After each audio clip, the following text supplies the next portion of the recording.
마태복음 13장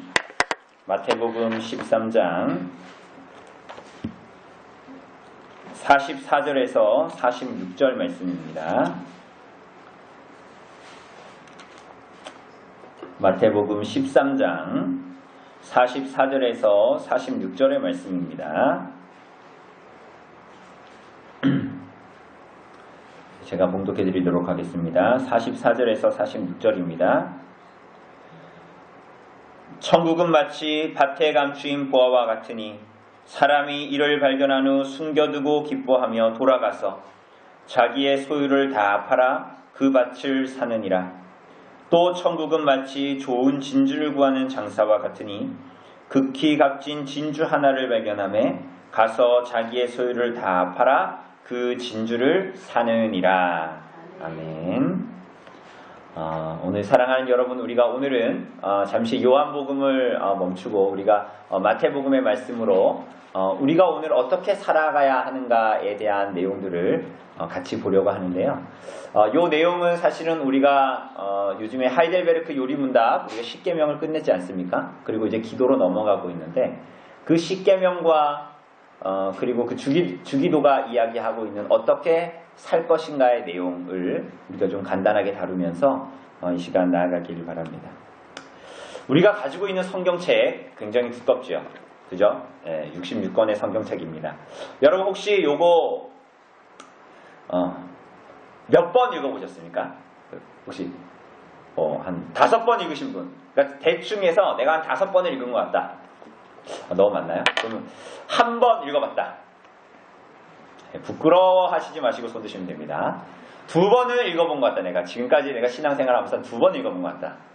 그러면 조금 한 2년 높여서 한 4번 읽어본 것 같다. 나머지 분들은 5번 이상을 읽으셔서 손을 안 드시는 걸로. 이 성경이 굉장히 두껍지만 우리 초연이 초원이 한 번도 다 읽어보진 않았겠지만 성경은 2가지를 가르쳐요. 그죠? 우리들이 아는 대로 정말 딱 2가지를 가르치고 있어요. 근데 그 내용은 참 하미한 내용은 많죠. 근데 2가지를 가르칩니다. 하나는 우리가 하나님을 어떠한 분으로 믿어야 하는가, 그 내용입니다. 하나님 누구신가? 하나님이 어떠한 일을 하셨는가? 하나님을 어떻게 믿어야 되는가? 그리고 반대편은 또 뭡니까? 하나님에 대해서 어떻게 감사한 삶을 살아야 되고 하나님께서 우리에게 주신 의무가 뭐냐? 그런데 이거를 우리한테 적용하면 뭡니까? 우리가 어떻게 구원받는가? 그리고 구원받은 사람은 어떻게 살아야 하는가로 우리에게 적용할 수 있는 거예요. 굉장히 간단하죠. 66권인데 간단해요. 그러니까 딱 2개로 나눌 수 있어요. 이 2가지 주제를 성경 66권이 얘기하고 있는 거예요. 그런데 우리가 오늘 볼 것은 이 2번째 거예요.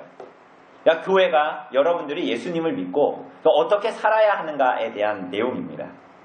여러분, 하나님을 믿는 우리는 어떻게 살아야 될까요? 어떻게 살아요? 착하게 살아야 될까요? 제 얼굴 보면 착하게 생기지 않았잖아요. 그죠? 하나님께서는 우리들을 구원하셨죠. 예수님을 믿게 하셔서. 그런데 여러분들 왜 구원하신 것 같아요? 왜 구원하셨습니까? 여러분, 사실은 우리들은 이렇게 생각해요. 물론 예수님이 우리 송집사님 한 분만 계셨어도, 죄지은 송집사님 한 분만 계셨어도 그를 사랑해서 구원하러 이 땅에 오셨을 거예요. 그런데 우리들 모두가 그렇죠. 우리 말씀을 나눈 것처럼. 그런데 하나님은 큰 계획이 있었어요. 그게 뭐냐면 하나님은 이 땅에 그리스도를 머리로 하는 교회를 두려고 하셨어요. 교회를. 그 계획이 있었어요. 그래서 누구를 부른 거예요? 송집사님도 부르시고 저도 부르고 허집사님도 부르시고 이렇게 한 거예요. 그래서 어떻게 합니까? 그리스도를 머리로 한, 그리고 그 몸의 지체는 누구예요? 성도들이죠. 송집사님, 허집사님, 조집사님, 김집사님, 성도들이에요. 그래서 그 몸에 그 예수 그리스도가 머리이시고 그 몸이 성도인 교회를 이 땅에 이루시기를 원하셨어요. 그럼 교회를 그러면 여러분 왜 두셨을까요? 그러니까 교회를 그렇게 두시려고 한 목적은 뭘까요? 그 목적은 하나님께서 인간의 죄 때문에 하나님의 영광을 위해서 창조했던 창조의 목적이 무너졌잖아요. 그죠? 그런데 이 교회를 통하여서 이 하나님의 창조 목적으로부터 이탈해버린, 하나님의 영광으로 향하는 그 목적에서 이탈해버린 이 세상을 원래의 목적으로 돌이키고 회복시키기 위해서 다시 재창조하기 위해서 교회를 세우신 거예요. 여러분 오늘 요거 하나만 건져가시면, 요거 하나만 다 잊어버리시고 요거 하나만 기억하시면 오늘 설교를 잘 들으신 거예요. 그래서 우리들은 이렇게 생각하는 거예요. 나 예수 왜 믿어? 예수 왜 믿어요? 천국 가려고. 이거 굉장히 1차원적인 거란 말이에요. 성경은 뭘 얘기하냐면 예수 그리스도를 믿는 모든 사람들, 그 교회를 두셔서 이 땅에 하나님의 나라의 영광을 드러내시고 하나님께서 창조하신 목적, 하나님의 영광을 드러내시려고 있는 거예요. 그러니까 여러분들 왜 우리가 지금 죄 지으면서도 회개하면서도 하나님 앞에 이렇게 살아있는 거예요? 그 목적이 있기 때문이에요. 그러니까 우리는 이 땅 살면서 아유 죽어서 빨리 천국 가야지, 죽어서 빨리 천국 가야지 이런 얘기하면 안 되는 거야. 살아있는 동안 목적이 있어. 하나님의 영광, 이 교회가. 여러분 우리가 죽으면 어떻게 돼요? 여러분 여기 있는 장년들이 다 죽으면 어떻게 돼요? 저도 죽으면 어떻게 됩니까? 우리 초연이, 초은이, 나단이, 이엘이, 이언이 이런 아이들이 예수 그리스도를 믿어 교회를 이루죠. 그게 영광스러운 거야. 이 교회의 영광이, 목적이 계속적으로 실행되는 거예요. 우리 후세대를 통해서. 그러니까 여러분 이 땅에서 살아가지고 나 혼자 그냥, 이건 마치 나 혼자 잘 먹고 잘 살겠다는 마음이에요. 그런 마음은. 나 빨리 죽어가지고 천국 갈래. 이런 거. 그게 아니란 말이야. 교회의 목적을 알아야 되는 거예요. 그래서 우리도 중요하지만, 우리가 믿음으로 사는 게 중요하지만 또한 동시에 우리의 아이들이 그렇게 믿음으로 살아가는 것 또한, 그들이 믿음을 갖는 것 또한 너무나 중요한 교회의 목적인 거야. 그게 여러분과 저에게 두신 교회의 사명이기도 합니다. 그래서 예수님으로 말미암아 교회의 부분으로 사람들이 부름받잖아요. 그러면 이전에 예수님을 믿잖아요. 쉽게 얘기하면. 그러면 두 가지가 이전에 없던 게 생겨요. 여러분들에게 없던 거. 첫 번째 뭐냐? 하나님을 사랑하게 됩니다. 그런데 하나님을 사랑하는데 모든 것을 다하여 사랑하게 돼요. 표정을 보니까 별로 하나님 안 사랑하는 듯한, 하나님을 사랑하게 돼요. 예수님 믿으면. 여러분 제가 안목에 가서 이번 여름에 처음에 안목은 자주 갔는데, 저는 이렇게 뭐 카약 타고 이런 건 좋아하는데 수영은 별로 안 좋아하거든요. 그런데 어쨌거나 저쨌거나 우리 나단이가 처음으로 수영복을 입고 래시가드를 입고 그 안목 바다에 처음 들어간 거예요. 근데 깊이가 제 무릎까지도 않았어요. 그 안목이 들어가면 금방 깊어지지만 뭐 쟤를 어떻게 깊은데 던지겠어요. 그래가지고 얘를 이렇게 수영복 입히고 제 여기 무릎까지 오는데 그 정도 있었어요. 그 정도. 근데 얘가 바다를 처음 가보는 거야. 모래가 푹푹 빠지죠. 그죠? 근데 바닷물 여기까지 오는데 애는 힘이 많이 없죠. 그죠? 근데 파도는 치고 있어. 그런데 균형을 잃으면서 앞으로 확 꼬꾸라진 거야. 이렇게. 그런데 애가 어떻게 됐을까? 전 봤어요. 애가 딱 꼬꾸라졌는데 물을 꿀꺽꿀꺽 하니까 등이 막 이렇게 위로 올라오는 거예요. 이게 수영을 해서가 아니라 얘가 처음 물을 접하니까 물에 빠졌는데 일어날 힘이 없는 거야. 그러니까 누워가지고 물을 먹는 거야. 그거 만약에 여러분 제가 못 봤으면 어떻게 됐을까? 죽었죠. 물 실컷 먹다가 죽었을 거예요. 걔가 고기도 아니고 아가미 호흡을 하는 게 아니잖아요. 그죠? 그런데 어떻게 했을까요? 애를 살리려면 어떻게 돼요? 잡아가지고 번쩍 들었단 말이에요. 그럼 애가 어떻게 돼요? 애가 어떻게 됩니까? 숨을 쉬면서 살죠. 그럼 얘가 어떻게 될까요? 제가 딱 들어서 올렸으면 저를 보면서 아빠, 내가 이전에는 나를 사랑해서 내 5년 동안 인생을 5살 평생 나를 위해 살았는데 나를 이렇게 살려주셨으니 내가 이제 아버지를 위해서 살겠습니다. 이러지 않겠어요? 그러지 않겠어요? 그게 당연한 거 아니에요? 그러니까 예수님 때문에 죄에서 구원받은 우리들이 어떻게 되는 거예요? 하나님을 사랑하게 되는 거예요. 그죠? 그래서 예수님을 믿어서 우리가 예수님께서 우리 죄를 사해 주시고 우리가 구원받은 사람들이면 우리는 이전에 없던 게 하나 생겨요. 뭐예요? 하나님을 사랑하게 되는 거예요. 그 안에 기쁨이 있어. 하나님 때문에 하나님을 사랑하는 기쁨. 두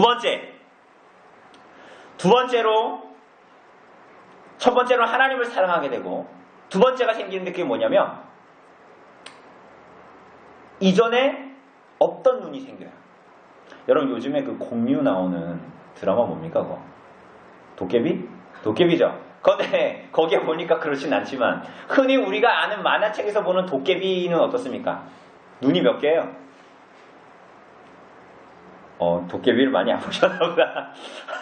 도깨비 여기 보면 만화 같은 데 보면 도깨비는 눈이 하나거나 아니면 가운데 하나 더 있어도 막 세 개 막 이렇잖아요.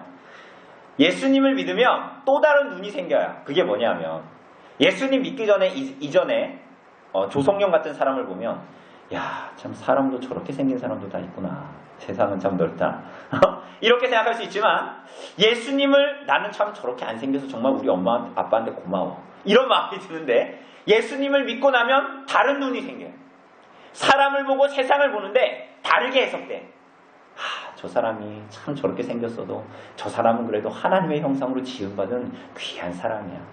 똑같은 일을 보면서도 이 일을 통해 이 일은 참 하나님께서 큰 일을 하시려고 이런 일을 두신 거야. 라는 어떤 똑같은 상황을 두면서 똑같은 사람을 보면서도 그것을 대하는 태도, 해석하는 눈, 관점이라 그러죠. 그런 게 달라지는 거예요. 이전과는 다르게 그래서 생각하고 행동하고 판단하게 되는 거예요. 자, 첫 번째로 어떻게 된다고요? 하나님을 사랑하게 됩니다. 여러분 하나님을 사랑하는데 이게 억지로 부모님이 시켜서 누가 시켜서가 아니라 하나님을 사랑하는 그 사람들 안에 있는 다른 사람은 알지 못하는 기쁨, 감격. 여러분 감격해 보셨어요? 요즘에는 풍성해서 모든 게 다 풍성해가지고 감격이 별로 없죠. 옛날에는 바나나를 사주면 여러분 바나나 혹시 어렸을 때 드셔보신 적 있으세요? 우리 권사님 집사님은 못 드셔보셨죠? 그죠? 맞아요. 그런데 우리 초연이 초은이 안 그러겠지만 우리 나단이 이해이 지금 바나나에 감격을 안 해. 그래서 감격이 뭔지 모르는 거야. 복숭아가 언제 나오죠? 여름에 나오나요? 복숭아 먹으면 감격스러워야 되는데 감격이 안 돼요. 고기를 먹으면 감격이 안 돼요. 요즘에는. 여러분 우리 초연이 초은이 고기 먹으면서 감격하던가요? 감격 잘 안 하죠? 저도 감격 잘 안 해요. 그러니까 이 감격을 잃어버린 세대가 얼마나 참 차라리 옛날에는 작은 게 하나 있으면 감격스럽고 바나나를 하나 주면 하나를 다 먹지 않고 먹고 남겨놓고 먹는 그 감격. 기쁨과 감격과 환희가 있어요. 하나님을 사랑하는 사람들에게.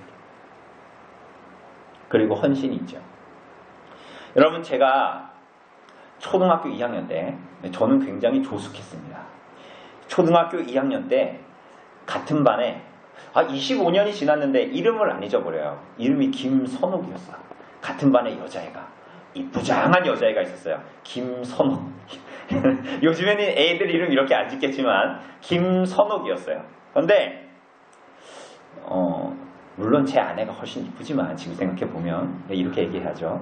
근데 그때 당시에 제 눈에 너무 이뻤던 거예요. 근데 제가 뭐 걔를 사귀거나 이런 게 아니었어요. 근데 어느 날 딱 잤는데 꿈에서 뭐 걔를 만났다가 막 헤어졌다가 뭐 그런 꿈을 꾼 것 같아요. 자세히 기억이 안 나. 근데 중요한 건 자고 일어났는데 이 마음에 선옥이를 향한 마음이 초등학교 2학년 때입니다. 불일 듯이 일어나는 거예요. 정말로. 저는 그 꿈은 생각이 안 나는데 그 감정은 너무나 생생해요. 그래서 제가 어떻게 했겠습니까? 초등학교 2학년 때입니다. 밥을 먹는 둥 마는 둥 하고 저금통을 깼어요. 엄마 아빠 몰래. 저금통을 깨서 그 돈을 주머니에 싹 다 넣고 정말 아침 일찍 학교를 갔어요. 그러니까 아니나 다를까 학교에 가니까 뭐 아이들이 거의 안 와 있더라고요. 그래서 제가 그 학교 앞에 있는 문구사에 가서 그 돈이 다 하도록 색연필, 그림책 뭐 이런 것들을 샀던 것 같아요. 2학년 때니까. 한 10가지, 9가지를 샀던 것 같아요. 그리고 그거를 봉지에다 넣고 학교 교실로 간 거예요. 그러니까 막 아무도 안 왔어 반에. 어떻게 해야 되지? 막 이러다가 그 선옥이라는 애도 또 약간 일찍 왔어요. 그래가지고 다른 아이들하고 좀 한 열댓 명 정도 반에 딱 왔어요. 이렇게 딱 왔어요. 그래서 제가 어떻게 했을까요? 그거 줘야 되잖아요. 제가 어떻게 했을까요? 가서 그냥 줬을까요? 저는 또 그런 무식한 방법을 쓰지 않았습니다. 제가 그 중에서 이 색연필 하나 들고 앞에 이렇게 딱 나갔어요. 그래가지고 얘들아 이거 갖고 싶은 사람 그랬어요. 그 애들이 나 이러는 거예요. 그래가지고 그래? 그럼 선옥이 가져. 이렇게 줬어요. 앉아있다가 또 그림책을 들고 나갔어요. 그래서 얘들이 갖고 싶은 사람 하니까 다 손들어. 그래가지고 그 선옥이가 가져. 이렇게 해서 10개를 다 줬어요. 선옥이한테. 제가 아까워했을까요? 다 주고. 마치 하나님을 사랑하는 게 이와 같아요. 기쁨이 있고 감격이 있고 환희가 있어서 내 걸 다 줘도 그게 전혀 아깝다는 생각이 저금통 생각이 안 들어요. 마치 우리가 지난주에 봤던 그 300g 하는데 3천만 원짜리 향유를 예수님의 발에 붓고 머리칼로 닦아도 그 향유 불 때 어떻게 했어요? 찌끔찌끔했어요? 그거 좀 남겨야지. 그래도 조금 한 200g은 남겨야지. 이렇게 했어요? 벅석 깨가지고 예수님의 발 앞에 다 부었잖아요. 그런데 그게 마리아가 아깝다 그랬어요?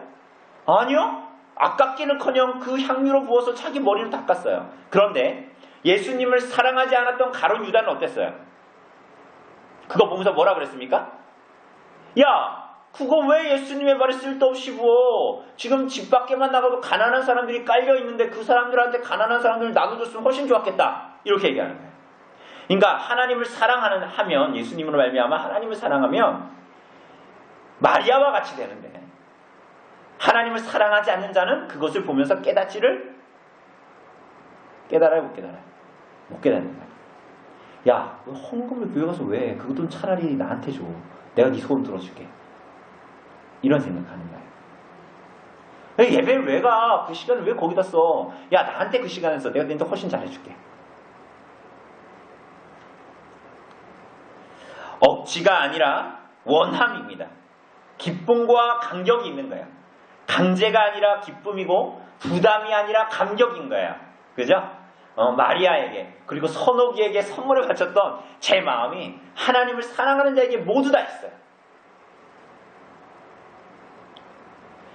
예수님을 알고 믿기 전에는 이러한 것들이 없었지요. 그죠? 그런데 예수님을 믿고 나고 하나님을 알게 되면 이러한 기쁨과 감격이 있게 됩니다.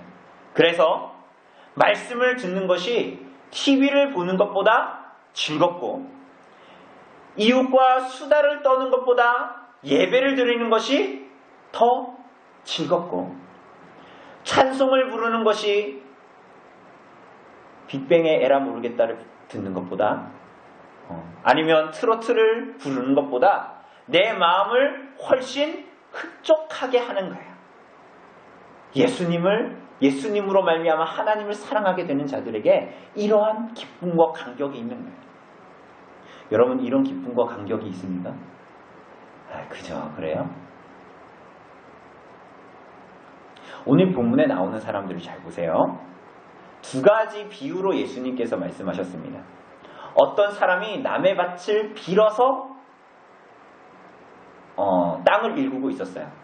우리 집사님들은 다 자기 땅이 작은 텃밭이라도 다 자기 땅이 있으시지만 이 사람은 너무나 가난했어요. 그래가지고 남의 땅을 빌어가지고 그냥 한 모퉁이를 빌어가지고 땅을 일구고 있었어. 그런데 괭이질을 하고 있는데 뭐가 딱 걸리는 거야. 그러니까 보니까 뭐가 있어요? 그 땅 안에? 그 원래 땅 주인이 알지 못했던 보물이 숨겨져 있는 거예요. 그래서 어떻게 했을까요? 이 사람이? 그걸 다시 덮어놨어요. 덮어놓고 집에 갔어요. 그래서 그나마 살고 있는 그 월세 보증금을 뺐어. 그나마 살고 있는 땅 빌어먹는 사람이 뭐 자기 집이 있었겠어요? 전세를 뺐어. 자기 집에 있는 농장 옷 다 팔았어. 아래층에 있는 부식물을 다 팔았어. 그래가지고 딱 파니까 그 집에 있는 처자식들이 그거 이해했을까요? 초연이 초원이가 송 집사님이 그거 이해했을까요? 김 집사님 그러는 걸 보고? 이해 못했겠죠. 저 사람이 왜 저러나 미쳤나? 이러겠죠. 왜 전세금을 왜 빼? 왜 집을 왜 팔아? 그런데 그 사람이 그 모든 재산을 팔아가지고 그 밭을 사는 거예요. 그 보화가 묻혀있던 그 밭을 사는 겁니다. 이제는 집도 절도 없어요. 그 작은 밭 하나밖에 없는 거예요. 하나님을 만난 사람이 이와 같아요. 예기치 않게 하나님을 만났지만 그 사람에게는 이런 기쁨과 감격을 경험하게 되고 그의 인생에는 그 이전에는 그 밭이 전부고 자기가 들고 있는 괭이가 전부고 초원이가 전부고 내 아내가 전부고 내 전셋집이 전부인데 이제는 그게 아니라 그 밭에서 발견한 감추인 보화가 내 삶의 전부인 거예요. 이제 초점이 거기에 가 있는 거예요. 인생이.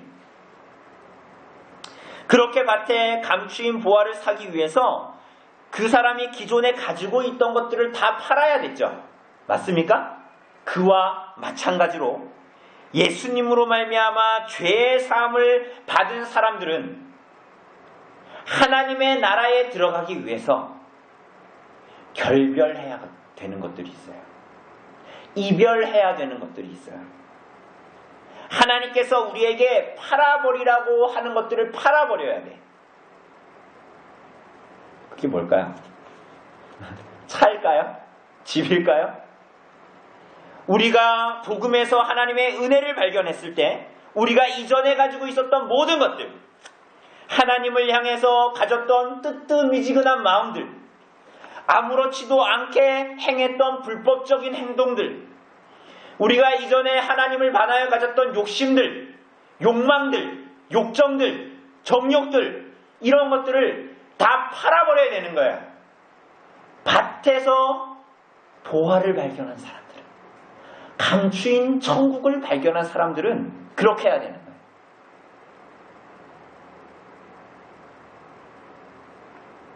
여러분, 우리가 그렇게 한다고 해서 천국에 들어갈 수 있는 건 아니에요.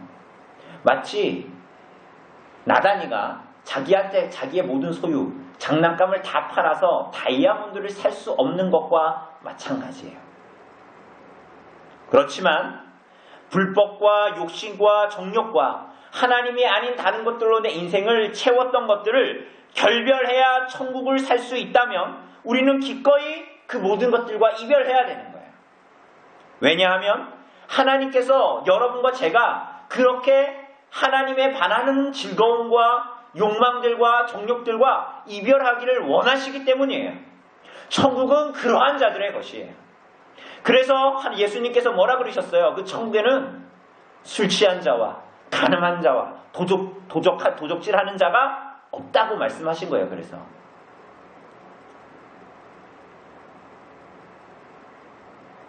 또 다른 사람이 나오지만 이 사람도 똑같은 사람이에요.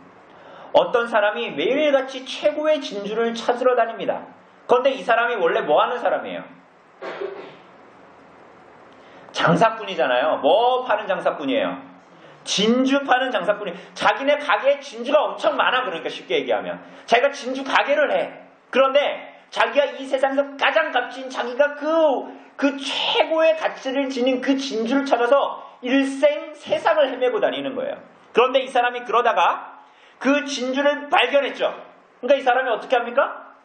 자기 가게에 있던 진주, 자기 주머니에 있던 진주, 자기 집안에 모아뒀던 진주를 다 팔아버리고 가게에 전세 내놨던 것도 다 팔아서 보증금 다 찾아서 뭐 사는 거야? 그 진주 하나 사는 거야. 그 극히 값진 진주를 발견한 그 사람이 그 진주를 하나 사기 위해서 모든 진주를 다 팔아버리는 겁니다. 마찬가지죠. 예수님으로 말미암아 하나님을 만난 사람들은 이 세상에서 자기가 가지고 있던 모든 것들보다 그 예수님이 너무나 값어치 있고 값져 보이기 때문에 어떻게 하는 거예요? 자기가 가지고 있던 것들, 그리스도와 그분으로 말미암는 은혜를 갖기 위해서 자기가 이전에 누리던 것들을 다 팔아버리는 거예요. 다 버려버리는 거예요. 그렇게 해서라도 그리스도와 하나님의 나라를 놓치지 않는 거예요. 자, 그렇다면 우리가 하나님을 이렇게 사랑하는 기쁨과 감격을 가지고 이 세상을 살아가는데 구체적으로 어떻게 살아가야 될까요? 구체적으로. 여러분, 나중에 어떤 남자가 초연이를 사랑하는데 초연이가 원하지 않는 방법으로 초연이를 사랑하면 자꾸 막 이렇게 만났다 헤어졌는데 갑자기 집 앞에 딱 나타나고 막 집에 딱 들어왔는데 집 안에 갑자기 불을 켰는데 그 남자가 딱 있고 막 이러면 어떻겠어요? 사랑을 받는 사람 입장에서 그게 기쁘겠어요? 그런 사람을 뭐라 그럽니까? 스토커라고 그러잖아요. 우리 셋째 이연이가 형 누나를 그렇게 좋아합니다. 너무나 기뻐합니다. 그래서 어떻게 하는 줄 알아요? 이연이 너무나 좋아. 그래서 어떻게? 나단이 허벅지를 깨물어. 그럼 나단이는 그걸 좋아할까요? 이연이는 형이 좋다고 그러지만 그 사랑을 받는 나단이는 그게 기뻐요? 기뻐요? 그게 아프죠. 이연이는 그렇게 이혜리를 사랑해요, 누나를. 그래서 어떻게 합니까? 머리카락을 잡아당깁니다. 이연이는 사랑한다고 누나의 머리카락을 잡아당기지만 이혜리는 어떨까요? 아프죠. 짜증이 나죠. 그것과 같습니다. 저는 초등학교 1학년 때 전 조숙했습니다. 초등학교 1학년 때 뭔가 신이 있는 것 같았어요. 초연이는 안 그런지 모르겠지만 전 초등학교 1학년 때 뭔가 신적인 존재가 있는 것 같았어요. 그래서 제가 어떻게 했냐면 이거는 이 소설이 아닙니다. 진짜입니다. 제가 오징어 땅콩, 그때도 오징어 땅콩이 있었거든요. 오징어 땅콩 엄마한테 말해가지고 좁쌀 그리고 촛불 초 2개 향. 그때는 이 제사를 지냈기 때문에 향 구할 수 있었어요. 우리 집이. 그래서 그거를 제 방에, 누나 방이죠. 엄격하게 얘기하면. 서랍에다가 그걸 넣어놨어. 그리고 모두가 잠드는 밤 제가 쓱 일어나요. 그래서 이 책상에다가 그냥 안진뱅이 책상이죠. 거기다 초 2개를 탁 갖다 놓고 오징어 땅콩을 까서 앞에 탁 놓고 향을 피우고 막 좁쌀을 뿌렸어요. 이상하죠. 강시 영화 보셨어요? 강시 영화? 강시 비디오 이런 거 옛날에 보면 막 여기다 좁쌀 탁 올려놓고 이렇게 촛불에 촥 하면 손에 불이 붙거든요. 근데 그건 차마 못하겠더라고. 무서워서 안 붙을까봐. 손만 뜨거울까봐. 어쨌거나. 그런데 그러면서 제가 이거는 하나님을 예배하는 것이다. 그땐 하나님 몰랐지만 그게 성삼위 하나님을 예배하는 것이다 라고 하면 하나님이 그거 기쁘게 받으실까요? 안 받으시죠. 그래서 그와 같아요. 하나님은 하나님의 자녀들이, 성도들이, 교회가 하나님을 사랑하고 감사하며 살도록 규칙을 주셨어요. 그런데 그게 뭡니까? 그게 뭐예요? 성경 표지 맨 뒤에 있는 뭡니까? 출애굽기와 신명기에 기록되어져 있는 십계명이에요. 십계명. 그런데 이 십계명을 기억하고 지키는 것은 우리가 구원받으려고 지키는 것이 아니라 뭡니까? 구원받은 사람이기 때문에 기뻐하면서 감사하면서 지키는 거예요. 그게 십계명의 서문에도 나왔죠. 나는 너를 애굽에서 인도하여 낼 하나님이 아니라 인도하여 낸 하나님이죠. 여러분 이거 잘 보세요. 아까 나단이가 안목에 바닷물에 빠졌잖아요. 그것과 같아요. 나단이가 물에 빠졌어 이렇게 해가지고 일어나지 못하고 일어날 능력이 없어. 물만 먹고 있어. 그런데 제가 딱 가가지고 나단아 그러면 아빠가 10가지 명령을 줄 테니까 이걸 한번 잘 지켜봐. 그럼 내가 너를 건져줄게. 이러면 어떻게 될까요? 그거 다 지켜가지고 물속에서 이렇게 이제 지켰으니까 나 좀 꺼내줘 이럴까요? 그럼 벌써 죽고 능력이 없는 거예요. 그런데 제가 어떻게 한 거예요? 얘를 건져 올렸어요. 그러니까 아빠 사랑해요. 아빠의 말씀을 잘 들으면 살게요. 그러니까 아빠가 그래 그러면 내가 10가지의 명령을 줄 테니까 잘 지켜봐. 이렇게 하는 거예요. 십계명이 그와 같은 거예요. 그죠? 우리들이 그래서 구원받은 자로서 십계명을 받은 겁니다. 이거 하면 내가 구원하겠다라는 게 아니에요. 너 구원받았으니까 이렇게 살아라는 겁니다. 그래서 이 십계명은 2가지로 나눌 수가 있죠. 그게 뭡니까? 하나님을 사랑하는 것과 이웃을 사랑하는 것인데 하나님을 사랑하는데 어떻게 사랑해요? 마음과 뜻과 힘과 정성을 다해서 사랑해. 우리들의 전인격으로 다 사랑하는 거예요. 이웃은 어떻게 사랑합니까? 우리 옆 사람은 어떻게 사랑해야 돼요? 내 몸과 같이. 그건 무슨 얘기입니까? 이웃을 사랑하는 근본은 어디에 있는 거예요? 하나님을 사랑하는 것에 있는 겁니다. 여러분 그런데 여러분 이 땅에서 이 세상에서 그렇게 하나님의 십계명을 내 행동과 내 마음과 내 생각을 다하여 지킬 수가 있어요, 없어요? 여러분들이 해보셨잖아요. 있어요, 없어요? 없죠. 그런데 그걸 완전하게 행하신 분은 누구십니까? 예수님입니다. 그렇죠? 그럼 이건 뭘 얘기하는 겁니까? 우리가 감사함으로 하나님의 계명에 순종하여 살아감으로 인해서 죄로 말미암아 타락하고 일그러진 우리들의 형상이 그 계명을 완전히 순종하신 누구? 예수 그리스도의 형상으로 회복되기를, 재창조되기를 원하시는 거예요. 이해되세요? 그죠?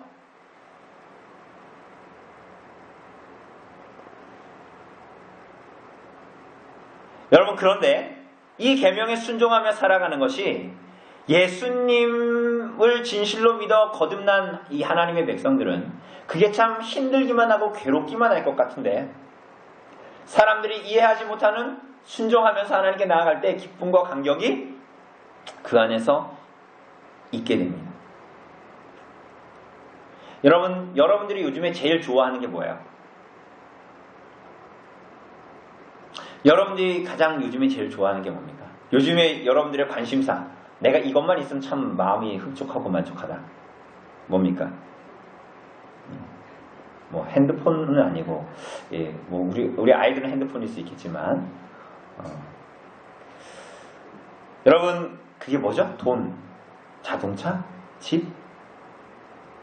여러분 그것들이 하나님보다 더 소중하게 여겨진다면, 그것은 여러분들이 일계명을 어기는 삶을 살고 있는 거예요. 하나님보다 다른 것들을 더 소중하게 여기는 그 생각을 고쳐먹는 것이 하나님 앞에 감사한 삶을 사는 거예요. 뭘 통해서? 일계명을 통해서.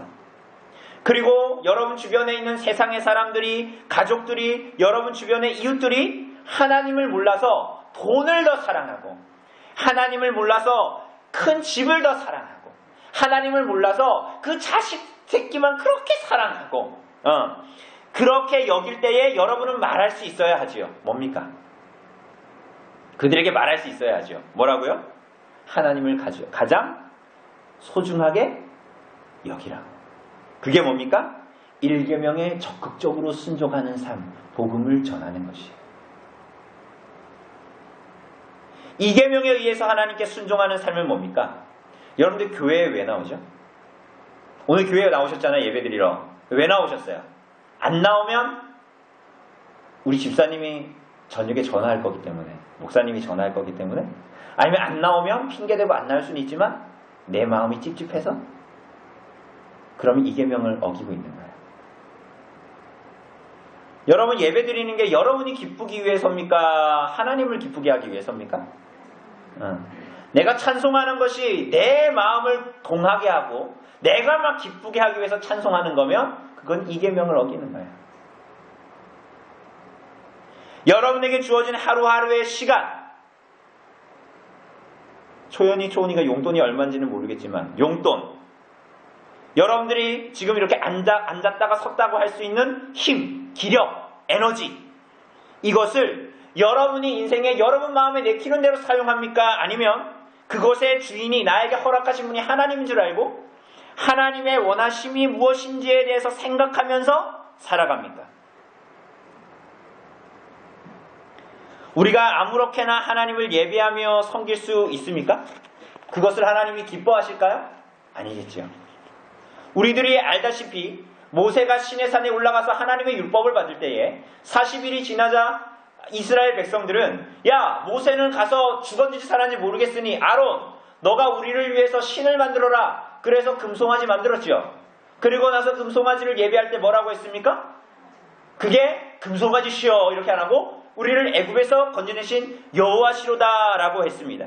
그들이 나름 보기에 경건해 보였고 나름 보기에 그렇게 열정적으로 예배하는 것 같았지만, 금송아지를 세워놓고 그렇게 하나님을 예배한다고 하는 것은 실제로는 자기를 음란하게 예배하는 거였어요. 하나님은 그런 예배를 받으시지 않으시죠. 그리고 그것은 이 계명을 적극적으로 범하는 겁니다. 3계명에 순종하는 것은 뭡니까?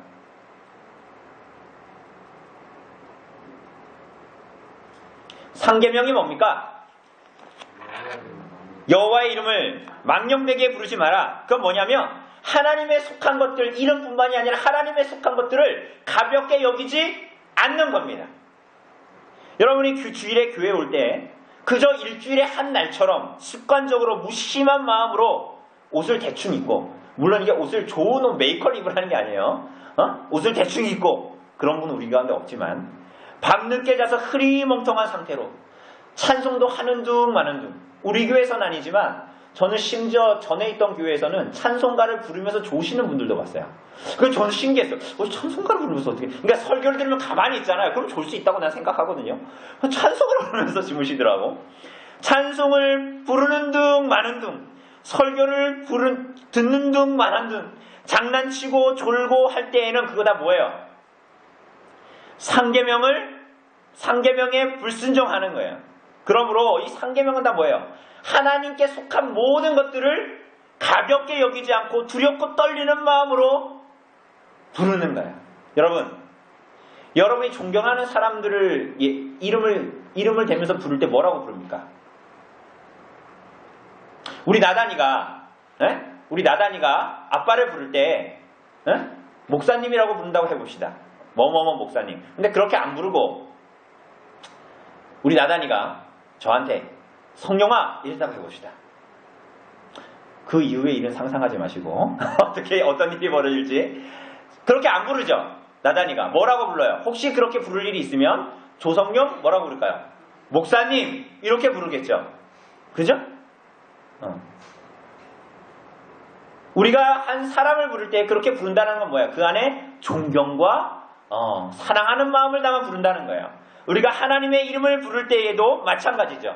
하나님께 속한 것들을 대할 때도 마찬가지고, 이 말씀을 대할 때도 마찬가지고, 기도할 때도 그냥 습관적으로 그냥 하나님 아버지 그냥 주셔서 감사합니다. 예수님 이름 이렇게 하면 상계명을 어기는 거야. 하나님 말씀에 불순종하는 거야. 여러분 우리가 십계명 읽으면서 맨날 우리 예배 때마다 읽으니까 이게 아무렇지도 않은 것 같고 내가 웬만한 건 다 지키는 것 같죠. 사계명에는 어떻게 순종할 겁니까? 우리 다 보지 않을 거예요. 사계명은 어떻게 우리가 순종하며 살아갈 수 있습니까? 오늘날 어떤 사람들은 이 주일이 그저 사람들이 편의로 만들어 놓은 날이라고 생각합니다. 그래서 주일을 아무렇지도 않게 만들어 버리기도 해요. 그래서 이 하나님의 말씀을 결국은 소홀히 여기는 결과를 만들어 버리고 맙니다.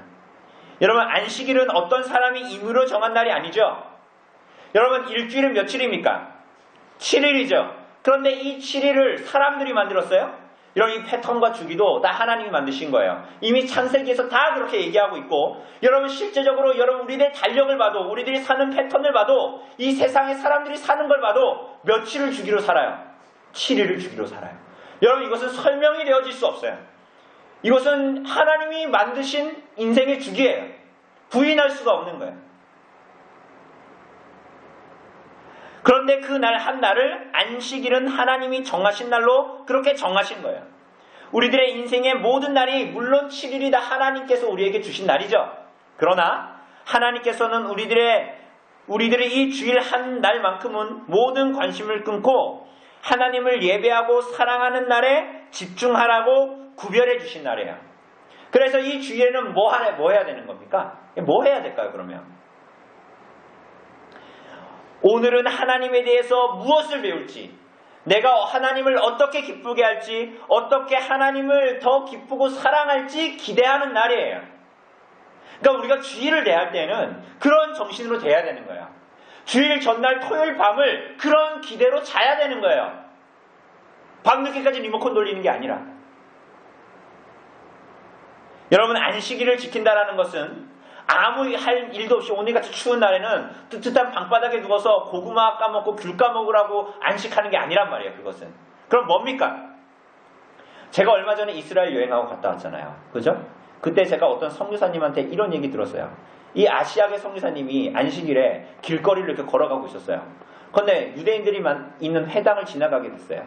그런데 그 회당에서 어떤 남자들이 우르르르 몰려오는 거예요. 이분이 여자 선교사님이었는데 얼마나 무서웠겠어. 자기 혼자 걸어가고 있는데. 그런데 이 사람들이 와가지고 당신 우리랑 좀 회당 안에 잠깐 들어와 도와주세요. 이러면서 막 거의 끌고 가다시피 가는 거예요. 이 여자분이 얼마나 무섭겠어요. 그 들어갔더니 하는 게 뭐냐? 있잖아요. 저기 있는 물통 있잖아요. 저쪽으로 좀 옮겨주시고요. 지금 실내가 어둡잖아요. 저 스위치 좀 이렇게 눌러가지고 불 좀 켜주세요. 이런 거예요. 그 남자들이. 왜 그랬을까요? 왜 그랬을까요? 그 사람들은 그 일을 하지 않는 것이 안식일을 지키는 거예요. 스위치 하나 켜는 게 일하는 거라는 생각이 이 사람들에게는 막혀 있는 거예요. 아니, 제가 거짓말하는 게 아니라 진짜로 그런 거예요. 이 사람들은. 유대인들은 이 사계명을 그렇게 지켜야 된다고 생각해요. 여러분, 그런 날입니까? 아니요. 오히려 안식일은 일하는 날이에요. 무슨 일을 하는 날이에요? 나의 즐거움을 위한 일을 멈추고 하나님을 기쁘게 하는 일을 하고 어떻게 하는 거예요? 이웃을 돌보고 교회 안 온 사람들을 돌보고 전화해보고 이런 날이 무슨 날입니까?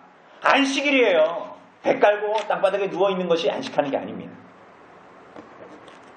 일을 하는 사람들은 주일에 쉬어야 합니다. 왜냐하면 먹고 사는 것이 누구에게 달려있기 때문에? 하나님께 달려있기 때문에.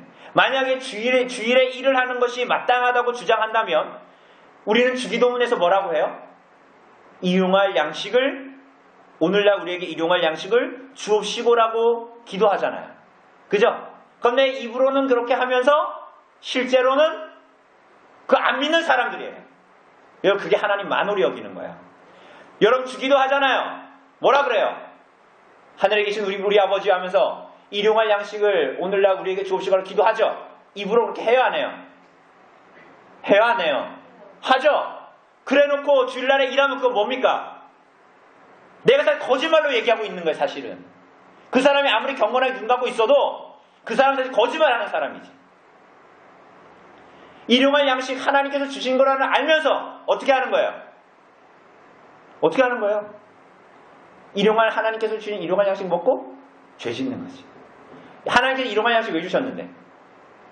하나님의 영광을 위해서 살라고 내비해 주셨는데 내가 그거 먹고 죄 짓는 거예요. 주일에 마트에 가서 무엇인가를 사는 일도 자제해야 되겠죠. 왜 그렇습니까? 마트에서 일하는 사람도 예수님 믿는 사람 아닌데 뭐 이렇게 생각할 수 있지만 마트에 가서 무엇인가를 사는 것은 마트에서 일하는 사람들을 더 일하게 함으로 우리들 이웃이 더 죄를 짓게 하고 계명을 범하게 해서 어떻게 하는 거예요? 그 사람들이 하나님 앞에 더 엄중한 심판을 받게 하는 거예요. 우리가 그들에게 복음을 전하지는 못할 망정 그들이 더 하나님의 심판 앞에 나가도록 만들어버리는 겁니다. 여러분, 참 성가시죠? 제가 5개명부터는 안 할 거지만 되게 성가시죠? 이렇게 사는 거 귀찮잖아요. 안 귀찮으세요? 그런 마음이 우리 안에 들면 세 가지 사실을 얘기해요. 그런 마음이 여러분들이 마음에 들면 야, 그렇게 어떻게 살아 이 세상을. 그런 마음이 들면 여러분의 상태는 세 가지 중에 하나입니다. 하나, 내가 신앙이라고 가지고 있지만 그게 사실은 나를 즐겁게 하는 종교 생활일 뿐이다. 거듭나지 않은 사람도 할 수 있는, 불교에 가서도 할 수 있는, 저 선앙당에 가서도 할 수 있는 종교 생활이다. 응? 두 번째, 내가 이거 십계명을 배우지 못해가지고 몰라서 그랬다. 그럴 수도 있어요. 그리고 세 번째, 뭘 얘기하냐?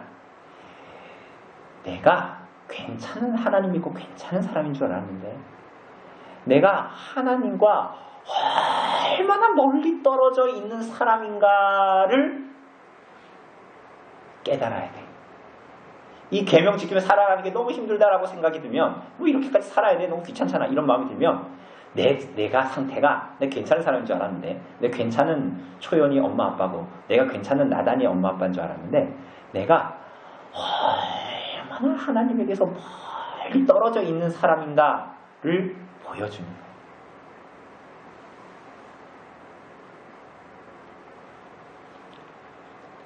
우리가 지난주에 본 대로 지지난주 2주 전인가요? 본 대로 10번째 계명은 뭘 얘기합니까? 마지막으로 마음의 상태를 얘기하는 거예요. 탐심. 그건 뭘 얘기하는 거예요?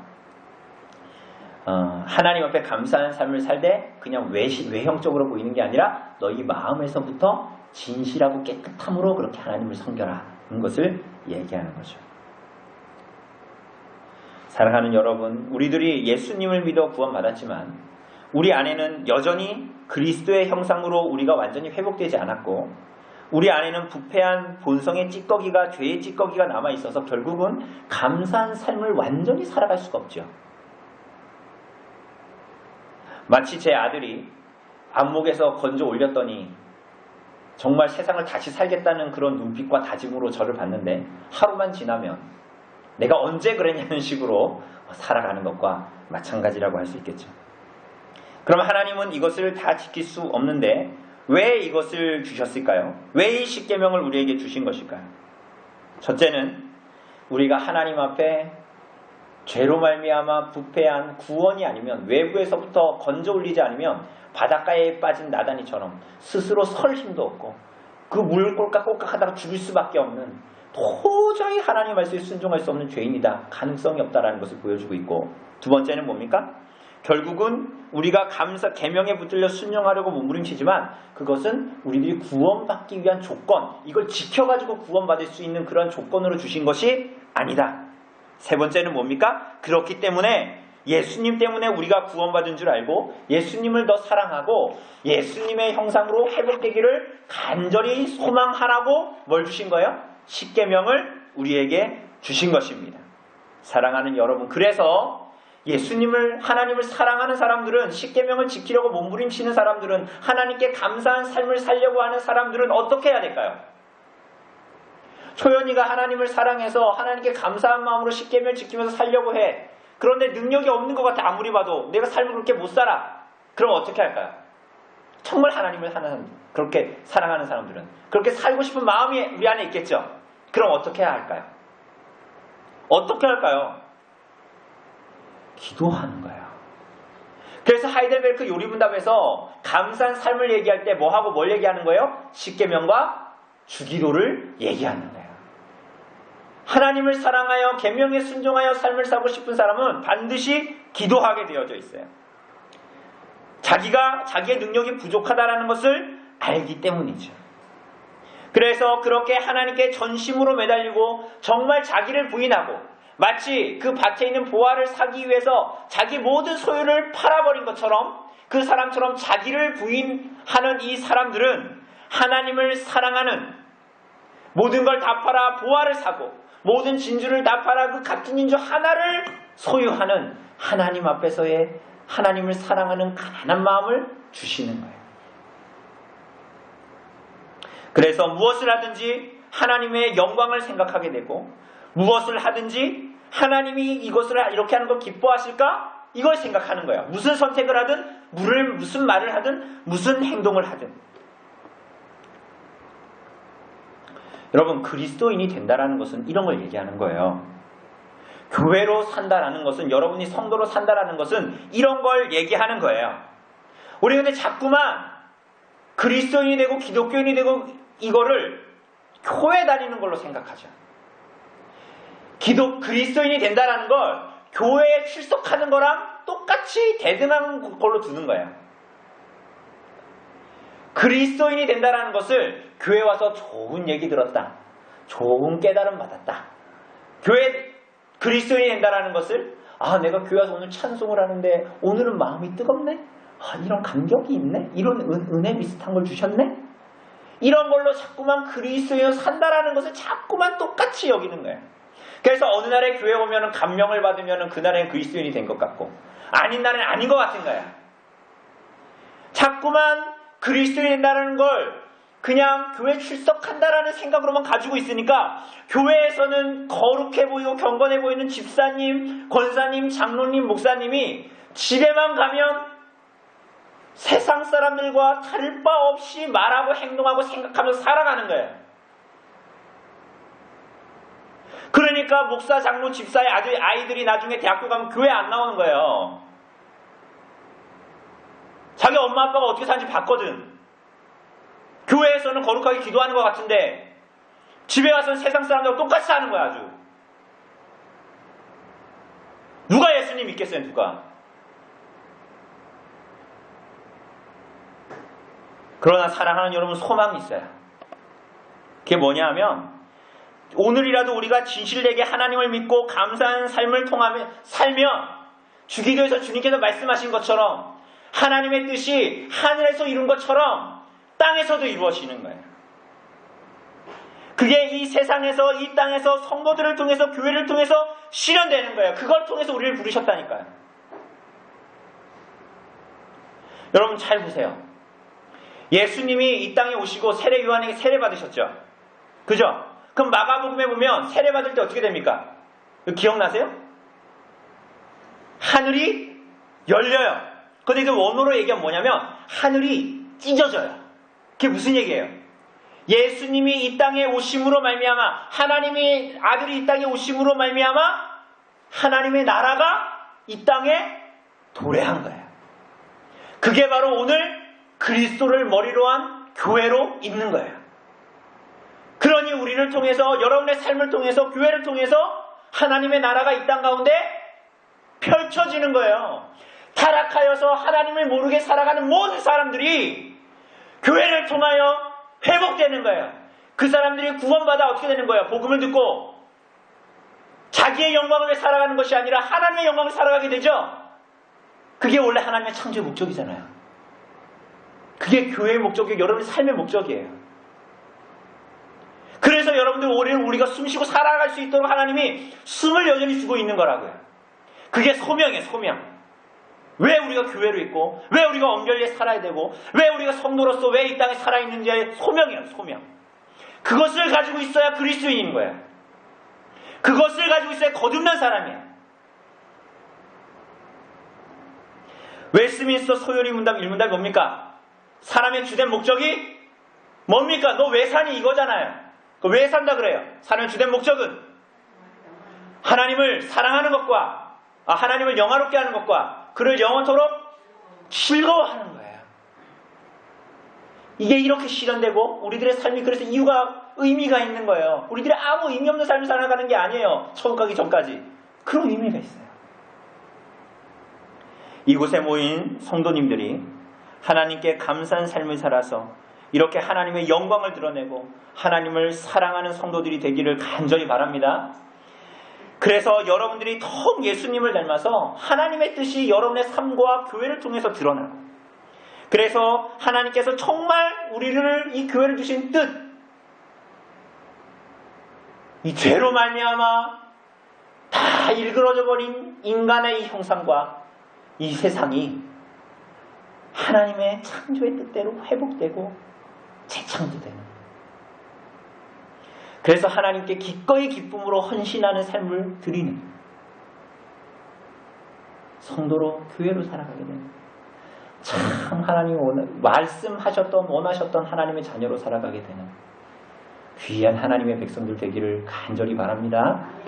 잠시 기도하도록 하겠습니다.